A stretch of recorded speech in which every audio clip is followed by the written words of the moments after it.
Okay समोर.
Okay समोर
okay समोर.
आपल्या सर्वांचे लाडके भाऊ आपले धनुभाऊ यांचं सुद्धा या ठिकाणी आगमन झालेलं आहे।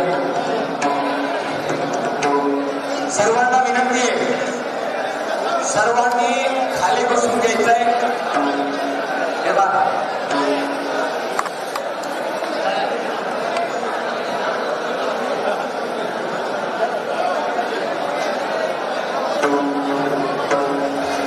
सर्वांना विनंती आहे, सर्वांनी खाली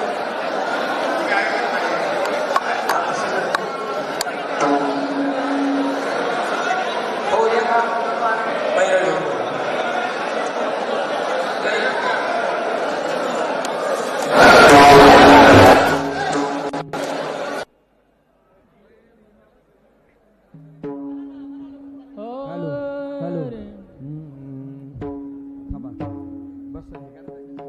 सर्वांना विनंती, सर्वांनी खाली बसून घ्यायचंय।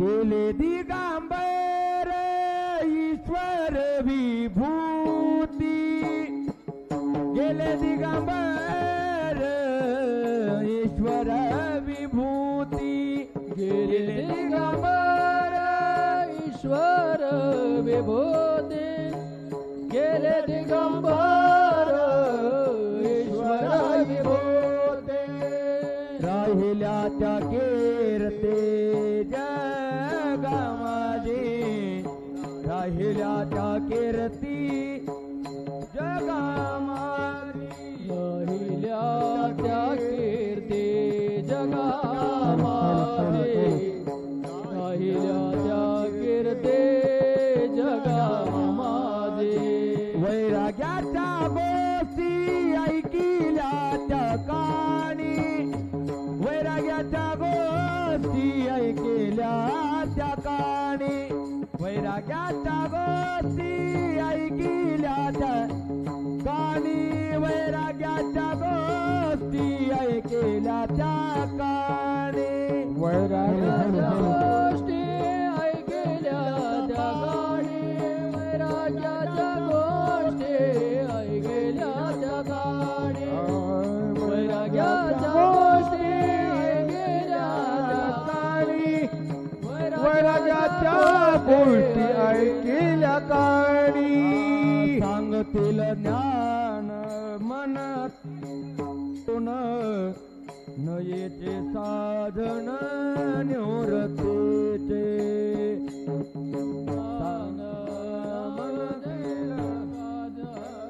नयेचे साधन निवृत्तीचे, वैराग्याच्या गोष्टी ऐकिल्या त्या कानी, वैराग्याच्या गोष्टी ऐकिल्या त्या कानी, इकडे इकडे वैराग्याच्या गोष्टी ऐकिल्या त्या कानी, वैराग्याच्या गोष्टी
आणि सर्वांनी जप करायचा, ज्ञानोबा तुकोबा करायचा. ज्ञानोबा तुकोबा करायचा जप आपण ताई नको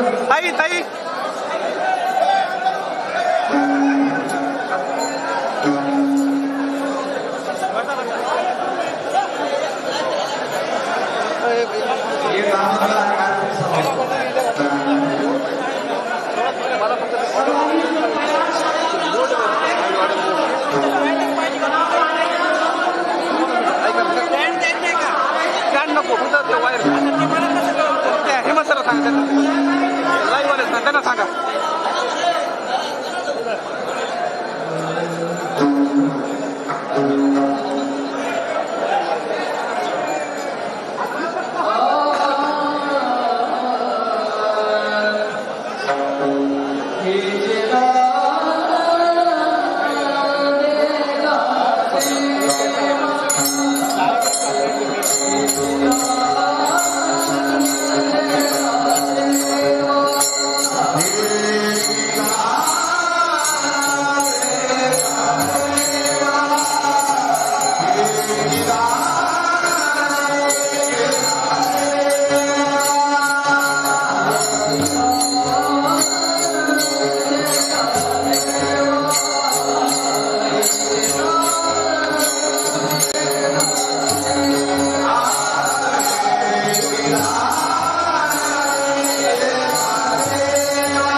कोण गाईन आवडी कोण गाईन चालूच आहे ना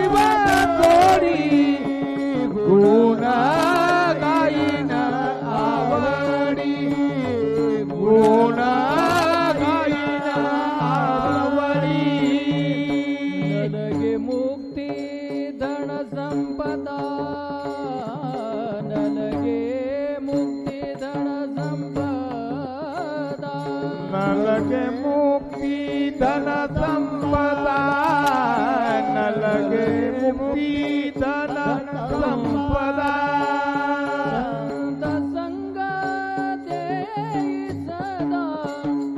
संत संग देई सदा गुण गाईन आवडे गुण गाईन आवडे संत संग देई सदा संत संग देई सदा गुण गाईन आवडी गुण गाईन आवडी हेच माझी सर्व जोडी हेच माझी सर्व जोडी गुण गाईन आवडे गुण गाईन आवडे हेती माझी सर्व जोडी हेती माझी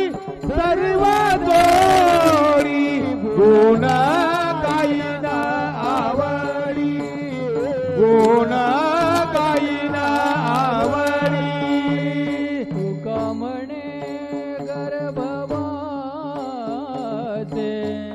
गर्भवाचे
गुण गाईन आवडी गुण गाईन आवडी हेची माझी सर्व जोडी हेची माझी सर्व जोडी गुण गाईन आवडे गुण गाईन आवडे गाईन हेची माझी सर्व जोडी हेची माझी सर्व जोडी गुण गाईन आवडी गुण गाईन आवडी आवडी आता सर्वांनी नामजप करायचा आहे ज्ञानोबा तुकाराम.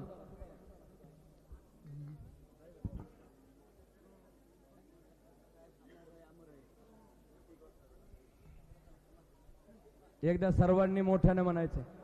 अमर रहे अमर रहे मुंडे साहेब अमर रहे अमर रहे अमर रहे मुंडे साहेब अमर रहे अमर रहे अमर रहे मुंडे साहेब अमर रहे जप घ्यायचा विजय असो जप हा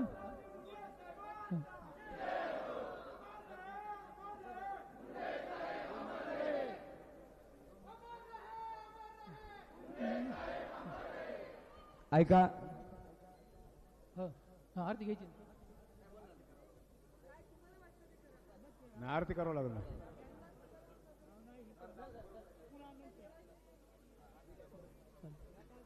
2 मिनिट या ठिकाणी ज्ञानोबारायांचं भजन होणार आहे आणि पुढील आपल्या सर्वांना ताई या ठिकाणी मार्गदर्शन करणार आहे ज्ञानोबाराया माझा तुकोबाराया हो ज्ञानोबाराया माझा तुकोबाराया ज्ञानोबाराया माझा तुकोबाराया ज्ञानोबाराया सर्वजण बोला ज्ञानोबाराया माझा तुकोबाराया ज्ञानोबाराया माझा तुकोबाराया ज्ञानोबाराया माझा तुकोबाराया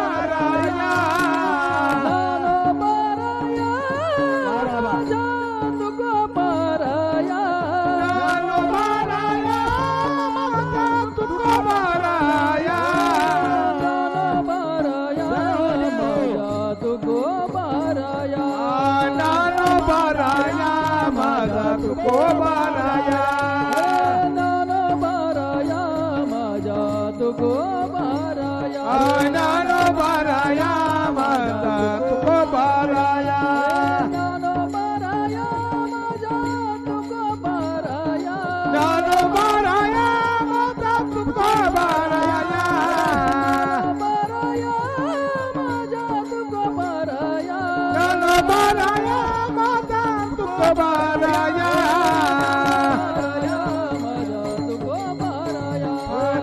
बाराया माझा तुकोबाराया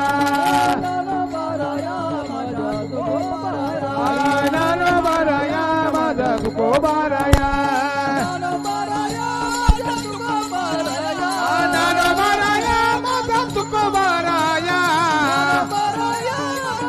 तुकोबाराया ज्ञानोबाराया माझा तुकोबाराया ज्ञानोबाराया माझा तुकोबाराया ज्ञानोबाराया माझा तुकोबाराया ज्ञानोबाराया माझा तुकोबाराया ज्ञानोबाराया माझा तुकोबाराया ज्ञानोबाराया माझा तुकोबाराया ज्ञानोबाराया माझा तुकोबाराया ज्ञानोबाराया माझा तुकोबाराया ज्ञानोबाराया माझा तुकोबाराया ज्ञानोबाराया माझा तुकोबाराया ज्ञानोबाराया माझा तुकोबाराया कुंडलिका वरदे हरी विठ्ठल देव तुकाराम पंढरीनाथ भगवान की जय प्रभु वैद्यनाथ भगवान की जय जगमित्र नागा महाराज की जय तुकाराम अमर रे अमर रे अमर रे सर्व मुंडे भक्तांना विनंती की कृपया सर्वांनी आहे त्या शांततेच्या ठिकाणी बसावे. कृपया बाहेरल्या आलेल्या लोकांना सर्वांना कार्यक्रम पाहू द्या. खाली बसा. एकदम 2 मिनिटं. ताई साहेब आपल्याला बोलणार आहेत. आपण शांत बसा. मी उभे राहू का? दिसेल माग. चल फक्त कॅमेरामन सोडून सर्वजण सगळ्यांनी खाली बसून घ्या. सर्वांनी खाली बसायचं. कॅमेरामन सोडून सगळ्यांनी खाली बसा. फक्त कॅमेरावाले उभे राहतील. जे बाकीच्या सर्वांनी बसून समोर घ्यायचं. उभे आहेत ते सर्व बसा. जे दर्शन घेत आहेत त्यांना दर्शन घेऊ द्या. आमदार नमिता मुंदडा दर्शन नमिता मुंदडा आणि आज आपल्या सर्वांचे लाडके लोकनेते, तुमचा नेता आणि पिता मुंडे तुमचा नेता आणि माझा पिता गोपीनाथ मुंडे साहेब यांचं, खरं तर मला हा शब्द बोलायला आवडत नाही, पण त्यांची आज जयंती आणि मुंडे साहेबांनी जे प्रेम आपल्याला दिलं, जो सन्मान आपल्याला दिला, जो स्वाभिमान आपल्याला दिला, त्याचा वसा आणि वारसा चालवण्याचा विडा मी ते असतानाच उचलला होता. पण त्यांच्या जाण्यानंतर या ठिकाणी जिथे त्यांची समाधी आहे त्या समाधीवर जेव्हा मी त्यांना अंतिम संस्कार करत होते, त्यांना अग्नी देत होते, तेव्हा मी त्यांना शपथ घेतलेली आहे की गोपीनाथ मुंडे हे नाव मी जगाला कधीही विसरू देणार नाही. मुंडे साहेबांचा वारसा हा संघर्षाचा वारसा आहे, सोपा नाही. त्यांना शोभेल असाच संघर्ष मलाही वाटायला आला का नाही जिजा? एकतर आपल्या पित्याचं जाणं सहन करायचं, त्याच नंतर या तसं त्यानंतर राजकारणासारख्या या क्षेत्रामध्ये त्याही पेक्षा महत्त्वाचं म्हणजे बीड जिल्ह्यासारख्या जिल्ह्यामध्ये राजकारण करायचंय. हे काही एवढं सोपं काम नाही, येरा गबाळ्याचं काम नाही. मुंडे साहेबांनी जे विचार दिले, जे संस्कार दिले, त्या संस्काराचीच शिदोरी फक्त आपल्याजवळ होती. बाकी काही मुंडे साहेबांनी असा काही वारसा होता की बाबा धन धान्य संपत्ती नाही. मुंडे साहेबांनी जनसंपत्ती ही आपल्याला वारसामध्ये दिलेली आहे. प्रीतमताई मुंडे साहेबांच्या जाण्यानंतर अचानक राजकारणात त्यांना पाऊल ठेवावं लागलं आणि मुंडे साहेबांच्या जाण्यानंतर ताईंनी खासदारकीची निवडणूक लढवली. 10 वर्ष अत्यंत चांगलं काम ताईंनी देशामध्ये नाव होईल असं आपल्या बीड जिल्ह्याचं केलं आणि याचं मला मनापासून कौतुक आहे. ती माझी बहीण आहे म्हणून नाही. राजकारणात जेव्हा मी आमदार होते तेव्हा मुंडे साहेब खासदार होते, नंतर मी आमदार झाले तेव्हा प्रीतमताई खासदार झाल्या, तिसऱ्या वेळी प्रीतमताई खासदार झाल्या, पण मी काय आमदार झाले नाही. या जिल्ह्याची पालकमंत्री म्हणून 5 वर्ष मी या जिल्ह्याची सेवा केलेली आहे. तेव्हा जिजा तुम्ही आमदार होतात, दोंडेसाहेब तुम्ही आमदार होतात, तेव्हा नमिताताई तुम्ही नव्हता, तुम्ही लहान होता, तुम्ही नंतर आल्या. आणि अनेक राज्यामधल्या सगळ्या आमदारांचं एकच म्हणणं असायचं की मुंडे साहेबांनी आम्हाला पहिल्यांदा राजकारणात आणलेलं आहे. आत्ताच माझ्याबरोबर धनुभाऊ पण दर्शन घेऊन गेले. त्यांना पुढे वैद्यनाथाचं दर्शन घ्यायला जायचं होतं आणि ते पुढे गेलेत. खरं तर माझी तब्येत 3 दिवस इतकी खराब होती, मला प्रचंड ताप, प्रचंड अशक्तपणा होता. तब्येतीचा अंदाज घेऊन प्रीतमताई पुढे निघाल्या. प्रवीणजींचा निरोप होता मला, मी त्यांना व्हिडिओवर दाखवलं, बघा माझी काय हालत आहे. आमचा केजचा संदीप पाटील फोन करत होता, मी त्याला व्हॉइस क्लिप पाठवली, अरे बाळा माझी तब्येत बरोबर नाही. तर त्याचं मला मेसेज आला, ताई आमच्या डोळ्यात अश्रू आले, तुमचा आवाज खूप खराब आहे. आत्तासुद्धा या क्षणाला माझी तब्येत बरोबर नाही, मला ते नाग वेडा काय असते ते झालं.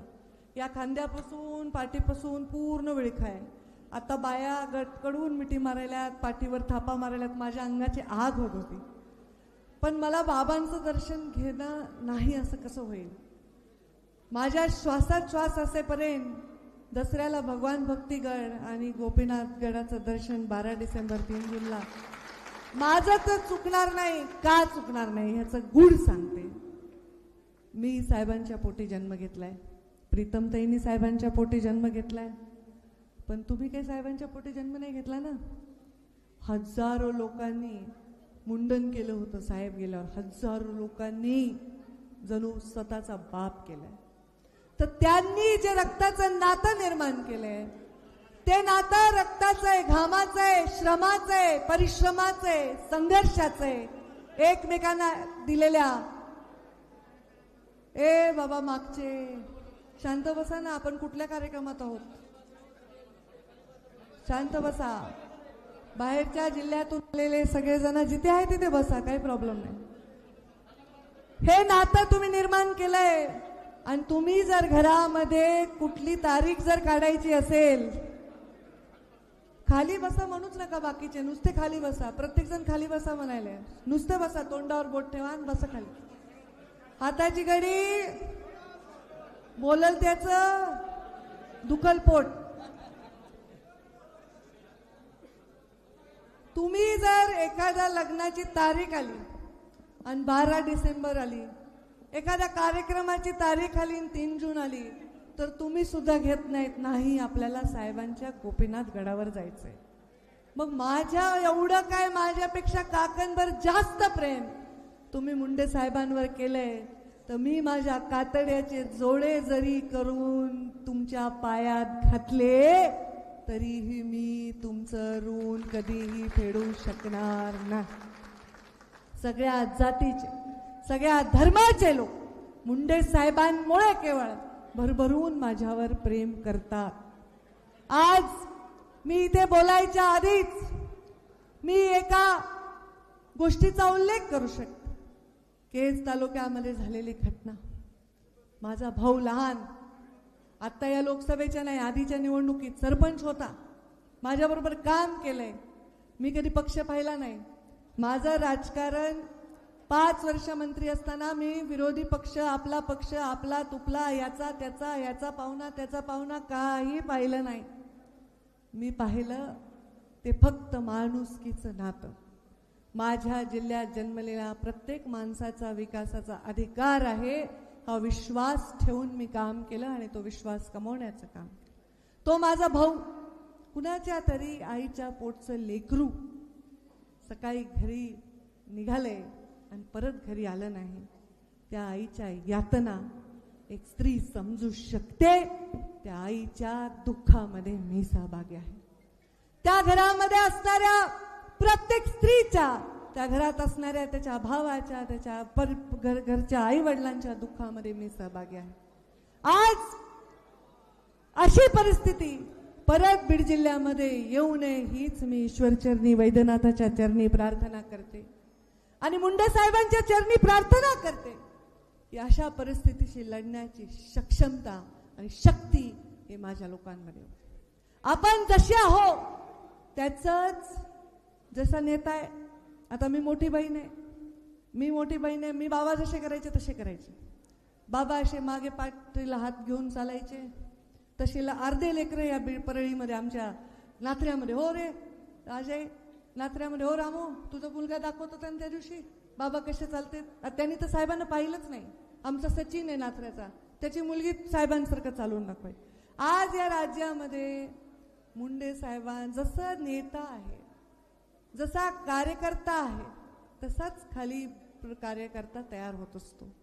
आपल्या कार्यकर्त्यांवर आम्ही आयुष्यामध्ये चांगलेच संस्कार करायचा प्रयत्न केलेला आणि माझ्या कार्यकर्त्यांकडून, माझ्या जवळच्या माणसाकडून कोणालाही नख सुद्धा लागलं नाही पाहिजे ही माझी अपेक्षा. माझ्या लोकसभेनंतर सुद्धा मी आव्हान केलं होतं, मन मोठं ठेवा. निवडणुका येतात आणि जातात. निवडणुकीमध्ये एखादा माणूस आपल्या विरोधात काम केलं म्हणून त्याच्या जीवावर उठायचं काही कारण नाही. पुढच्या निवडणुकीमध्ये बदल होत असतात. लोक भ्रमात जातात, लोक गंभीर विचार करत असतात प्रत्येक गोष्टीचा आणि एखाद्या दिवशी एखादा चकवा येत असतो राजकारणामध्ये. त्या चकव्याला मागे टाकायचंय आणि पुढे जायचंय. मोठं मन, राजासारखं मन ठेवलं पाहिजे आणि मनासारखा राजा लाभला पाहिजे. हे प्रत्येकाचं सोनं करायचंय जीवनामध्ये, हेच आमचं कर्तव्य आहे. त्या लेकराचा जीव गेला त्याच्याबद्दल, त्याची जी निर्घृणपणे त्याचा हत्या झाली त्याच्याबद्दल मी अत्यंत तीव्र संताप व्यक्त करते. त्या लेकराचा जीव गेला ह्याच्याबद्दल मनापासून दुःख व्यक्त करते. ते जे ठिकाण आहे ते दुःखाचं ठिकाण आहे, ते कुठल्याही राजकारणाचं ठिकाण नाही. पोटातून, मनापासून मी त्या लेकराचा जीव गेला ह्याच्याबद्दल दुःख व्यक्त करते. मी स्वतः देवेंद्र फडणवीसांना बोलले मी स्वतः एसपींना बोलले आणि मी सांगितलं की याच्यामध्ये जोही कोणी दोषी असेल, जो खरा दोषी असेल, ज्यांनी खरंच याच्यामध्ये ह्या लेकराचा जीव घेतलाय, त्याला कडक शिक्षा झालीच पाहिजे, हा माझा आग्रह. आज मी त्या लेकराला श्रद्धांजली वाहते.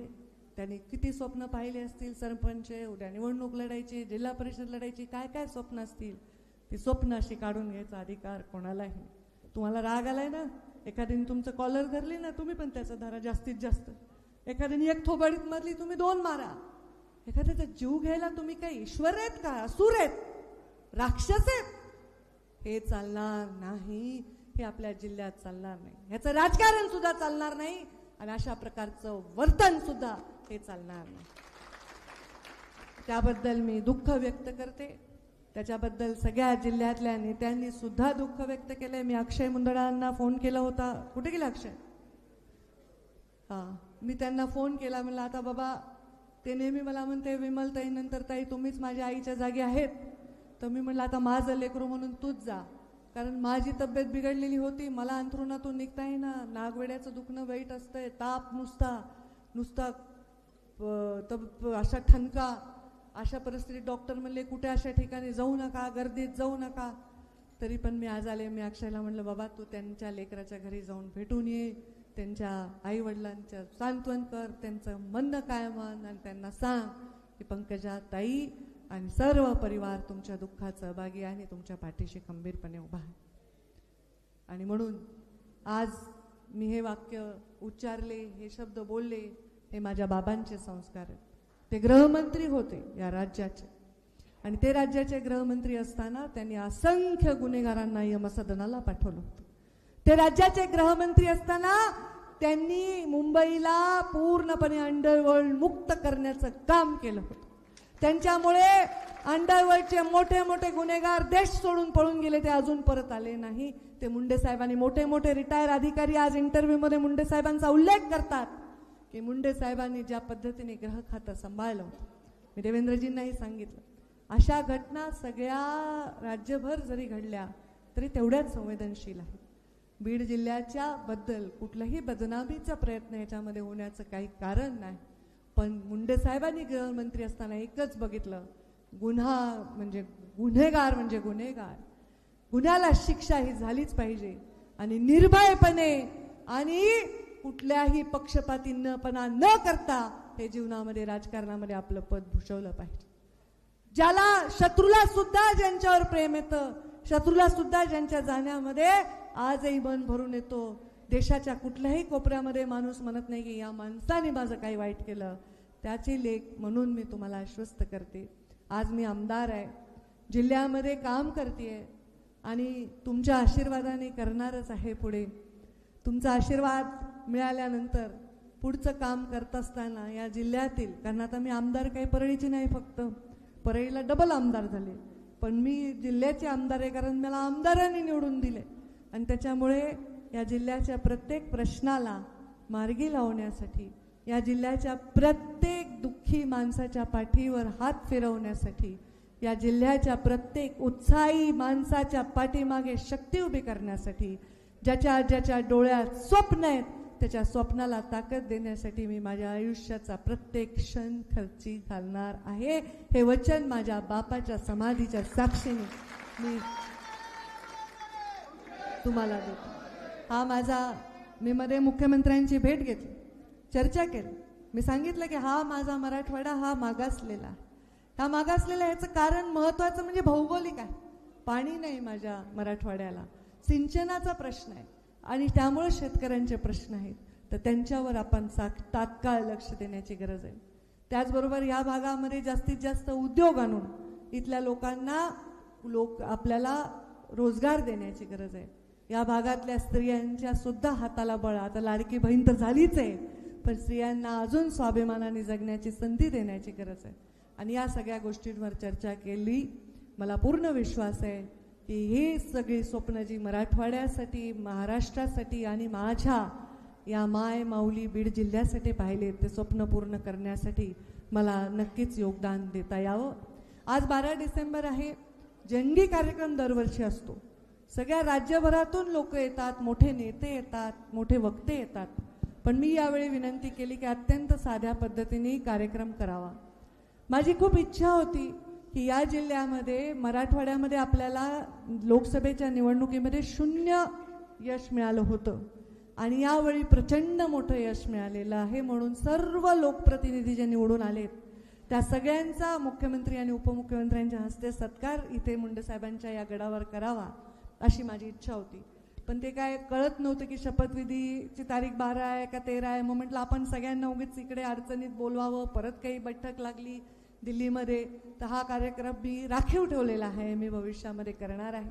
मी राज्यभर प्रचार केला आणि राज्यभर प्रचार करताना मला जे जे तरुण चेहरे आढळले, जे निवडून आले, त्यांना ईश्वर यश दिलंय, त्यांना संधी मिळावी आणि चांगले चांगले राजकारणी घडावे, गुणी राजकारणी घडावे, संस्कारी चांगले राजकारणी घडावे, यासाठी सुद्धा मला योगदान देणं हे माझं मुंडे साहेबांची कन्या म्हणून कर्तव्य. दुसरं कारण, हा कार्यक्रम साध्या पद्धतीने घ्यायचा. या जिल्ह्यामध्ये घडलेल्या घटना आहेत. आता काही अपहरणाची घटना झाली किंवा ही मृत्यू झाला या तरुण पोराचा, त्याच्यामुळे आम्ही ठरवलं अत्यंत साध्या पद्धतीने हा कार्यक्रम घ्यायचा. मी धनुभाऊलाही म्हटलं हे कारण आहे, ते मला योग्य केलं की अशा परिस्थितीमध्ये आपण काही जंगी कार्यक्रम घेणं योग्य नाही, आपल्या जिल्ह्यामध्ये एवढं दुःख झालं असताना, आणि म्हणून अत्यंत साध्या पद्धतीने केलं. तरीही एवढ्या संख्येने तुम्ही आलात. बघा ते गेवराईमधले लोक आलेत, बोरकर दिसायलेत मला, आमचे इथे आमच्या साताऱ्याचे आहेत पण राहतात मुंबईला, नवी मुंबईला. आमचे डॉक्टर आलेले आहेत आणि ती जी मशाल आहे, ती मशाल डॉक्टर खाडे किती वर्ष झाले घेऊन यायले? 11 वर्ष झाले. लोक चालत येतात, टाळ्या वाजवा यांच्यासाठी. सिंदखेड राजाहून आता डॉक्टर कायंदे पण आलेत आणि आमचे आमदार पण कायंदेच आहे, दोघंही कायंदेत. मी त्यांच्या विरोधात जरी प्रचार केला तरी आशीर्वाद दिलाय, असं नाही की नाही. आणि आमचे केडेकर पण आले जे त्यांच्या विरोधात उभे होते. आता थोडे 2-3 मतदारसंघात थोडं गडबड होती की 3ही लोक उभे होते, 3 लोकांनी प्रचाराला बोलवलं होतं. पण हे लोक इथे आलेले आहेत. हे लोक वर्षानुवर्ष येतात इथे, वर्षानुवर्ष मुंडे साहेबांच्या दर्शनाला येतात. ही पुण्याई फार थोर आहे, हे पुण्याई फार मोठी आहे, हे फार मोठे आशीर्वाद आहे. आणि नरेंद्र मोदींच्या नेतृत्वाखाली काम करणं हाही तेवढाच मोठा आशीर्वाद आहे. नरेंद्र मोदींनी जेव्हा एखाद्याला एखादी जबाबदारी दिली तर ती पार करणं सुद्धा भाग्य आहे.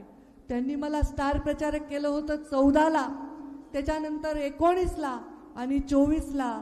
14ला माझा सर्वस्व, माझे पाप गेला तरी मी संघर्ष यात्रा काढली आणि महाराष्ट्रात पक्षाला बळ देण्यासाठी मी रात्रंदिवस एक केला. 19ला मी स्वतः निवडणूक लढत होते. धनुभाऊन माझी फाईट होती, अत्यंत कठीण लढाई होती.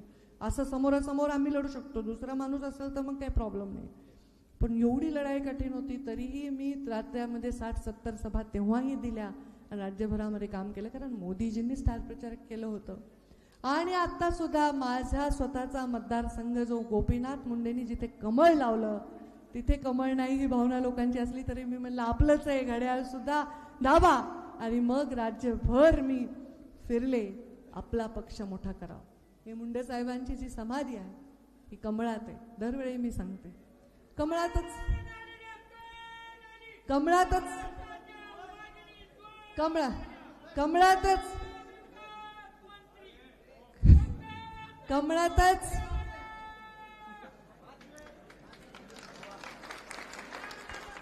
ही समाधी मी कमळातच का बांधली असेल, का मला दुसरं काही नाही सुचलं. पण ती बुद्धी मला कशामुळे दिली देवाने मला माहीत नाही. पण ज्या कमळासाठी मुंडे साहेबांनी प्रत्येक श्वास खर्ची घातला, आपल्या जीवनातले सुवर्ण क्षण सुद्धा कमळाला दिले. ना कधी घरात लेकीचा वाढदिवस पाहिला, ना आजारपण पाहिलं, ना दुःख पाहिलं, ना सुख पाहिलं. तिन्ही लेकी आमच्या आईच्या गळ्यात बांधून की तू यांना संस्कार दे, तू यांना एकटा उभी कर, मोठं कर. मी मात्र देशासाठी, राज्यासाठी, राष्ट्रासाठी काम करणार आहे. कारण मी त्या मुशीतून आले, राष्ट्रीय स्वयंसेवक संघाच्या त्या संस्कारातून आले. राष्ट्र प्रथम आणि संघटन आपलं सर्वश्रेष्ठ आहे. अनेक गोष्टी सहन करत करत, अनेक संध्या घेत घेत त्या संधीचं सोनं करत साहेबांचं आयुष्य गेलं. आणि आता साहेबांनी या कमळामध्ये विश्रांती घेतलेली आहे. आणि मला माहीत नाही मी हे किती दिवस चालवू शकेन, माझी लायकी पण नाही याला पेंट करायची, पण तुमच्या सगळ्यांच्या आशीर्वादाने होत असतं. ईश्वराने, बाबांनी, भगवान बाबांनी मला आशीर्वाद द्यावे की ज्या कुळात जन्मले त्या कुळाचा, ज्या वंचित समाजात जन्मले, म्हणजे जात नाही म्हणत बरं का, मी या मराठवाड्यातला मी सगळ्याच वंचित आहे ना. काहीतल्या पाणी काही जात बघून येतं का की बाबा ह्याच्या मळ्यात येतं त्याच्या येत नाही, त्याच्या येत नाही, असं नाही ना. सगळेच वंचित आहेत नाही विकासापासून. त्या वंचितात जन्माला आले, ज्या भागात जन्माला आले आणि ज्यांना मी जन्म दिला त्यांचं उत्थान आणि त्यांचा उद्धार करण्याची क्षमता ही माझ्यामध्ये यावी. न्याय देवतेचा तराजू जसा हातामध्ये असतो आणि त्या तराजूमध्ये खरं खरं आणि खोट्याला खोटं असतं, तसं खरं आणि खरं खोटं करण्याची शक्ती माझ्यामध्ये यावी. आणि आपल्या जीवनामध्ये मुंडे साहेबांनी जो मंत्र दिलाय त्या मंत्राला कधीही मी मुठमाती देऊ नये एवढी माझ्यामध्ये नेहमी शक्ती असावी. काय मंत्र आहे तो? मी थकणार नाही, मी रुकणार नाही, मी कोणासमोर कधीही झुकणार नाही, मी उतणार नाही, मी मातणार नाही, मी घेतला वसा टाकणार नाही. तुमच्यापैकी काही लोकांना हक्कानी पाठीत धपाटा मारू शकते, काही लोकांना तुझं चुक आहे रे तू गप्पाच म्हणू शकते. हे बघा हसायले. मी कधी पाठीत खंजीस कुपरणाऱ्याची औलाद नाही. जे आहे ते समोर आहे, जे आहे ते स्पष्ट आहे. खोटेपणा हे माझ्या रक्तात नाही. आणि म्हणून याच्या कमळात माझा बाप विश्रांती घेत आहे. उद्या वेळ आली तर इथेच माझी विश्रांती होईल. हे माझ्या आयुष्याचा प्रवास आहे. आणि त्याच्यामुळे माझ्या मी जेव्हा लहान होते ना, एवढीशी पंकुताई म्हणायचे लोक मला, पंकुताई साहेब म्हणायचे पंकुताई. तर एवढी होते तेव्हा मी कुणाला भेटायचे 12-13 वर्षाची असताना. इथं नाही भेटायचे तुम्हाला कोणाला. प्रवीणजी बाबा म्हणायचे सुंदरलालजी पटवा आलेत, मी मध्य प्रदेशचा प्रभारी आहे, अर्धा तास गप्पा मार. बाबा म्हणायचे विजयाराजे शिंदे आल्यात, त्यांच्याशी बस चहा पाणी कर. या राज्यामध्ये, या देशामधले मोठे मोठे नेते 12-13 वर्षाचे असताना मी त्यांचा पाहुणचार केलाय.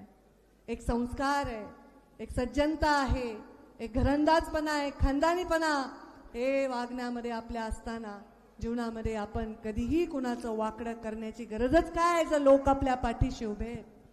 आपल्याला यश नाही मिळालं तर लोक जीव देतात, ह्याच्यापेक्षा लोकांचे काय आपल्यावर प्रेम असू शकतं. हे पहा, ज्यांना पद पाहिजे, ज्यांना काहीतरी मिळवायचंय, ते मुठभर लोक आहेत, ते इकडे तिकडे करत असतील, पण ही असंख्य जनता, प्रेम करणारी लोक कुठेही जाणार नाही, कुठेही जाणार नाहीत. आणि तुम्ही जोपर्यंत आहेत तोपर्यंत मी आहे. जोपर्यंत माझ्या सभांना ऐकण्यासाठी तुमची एवढी मोठी डोके आहेत तोपर्यंत मी बोलणार. जोपर्यंत तुम्ही ताई या म्हणणार तोपर्यंत मी येणार. जोपर्यंत तुम्ही ताई पाहिजे म्हणणार तोपर्यंत मी असणार. ज्या दिवशी तुम्ही म्हणणार ताई नको, मला तुम्हाला लादणारच नाही. तुम्ही माझ्यावर जे प्रेम केले, माझ्यावर जो जीव दिलाय, त्याच्यामुळे आज मी इथे आहे. तुम्हा सर्वांचे हात जोडून मनापासून आभार मानते. आणि जे इथे आलेत सगळे, आता सगळं इथे खिचडी झाली आहे, सगळेच आलेत, सगळ्यांचे मी स्वागत करते. नमिताताई मुंदडांचे, अक्षय मुंदडांचे स्वागत करते, धोंडे साहेबांचे स्वागत करते, जिजांचे स्वागत करते, प्रवीणजी तुमचे स्वागत करते, आमचे डॉक्टर कायंदे आणि आमचे आमदार कायंदे सतीश नागरे यांचे स्वागत करते. आमचे इथे सगळे, तुमचा हात वरच आहे का, तात्या आलेले आहेत, त्यांचं स्वागत करते. सगळे इथे आलेले आहेत. सगळे मागे आष्टीचे लोक आलेले आहेत, केसचे लोक आलेले आहेत. आमच्या मागे दिसायलेत संतोष भाऊ दिसायलेत, नेयरकर दिसायलेत, भगवान दिसायला, विजयकांत मुंडे दिसायलेत, रामदास बडे दिसायलेत, नेताजी मालक दिसायलेत, दत्ता काका देशमुख दिसायलेत, उषा काकू दिसायलेत, रमाकांत बापू, अनुरोध सानप, सगळे तर दिसायलेत. सगळ्यांचे नाव घेतले तर कसं होईल. आणि यावेळी मी आमदारांचा कार्यक्रम रद्द केल्यामुळे, जे दरवर्षी येणाऱ्या माझ्या आमदार आल्याच आहेत, पण मला वाटलं यावेळी मोनिकाताई राजळे आल्या आहेत, टाळ्या वाजवून त्यांचंही स्वागत करावं. अत्यंत झुंज देऊन त्यांनी निवडणूक जिंकलेली आहे. त्यांचंही मनापासून मी स्वागत करते. आणि आज या ताई इकडे या.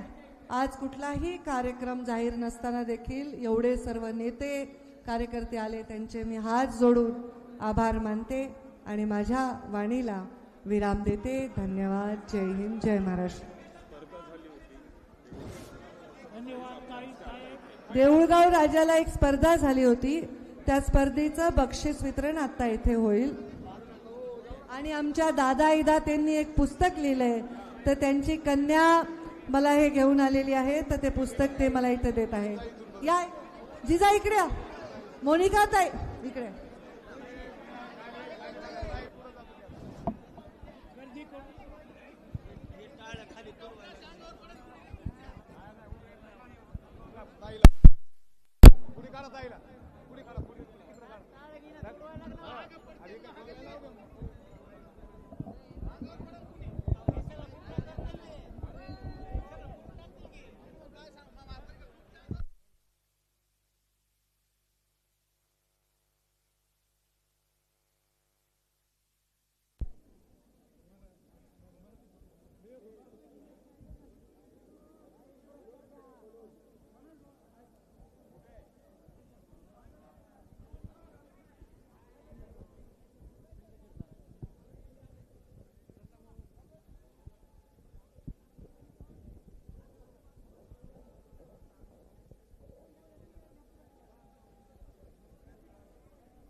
बाजू